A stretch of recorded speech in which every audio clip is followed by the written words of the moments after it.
कान्छाको घर आएको यहाँ बिचारा कान्छा एकदम बिजोक छ बिरामी भएछ मेरो स्टाफ हो कस्तो साह्रो बिरामी छ कान्छी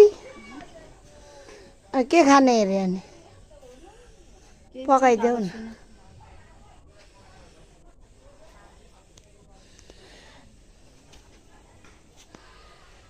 बिहानदेखि केही खाएको छैन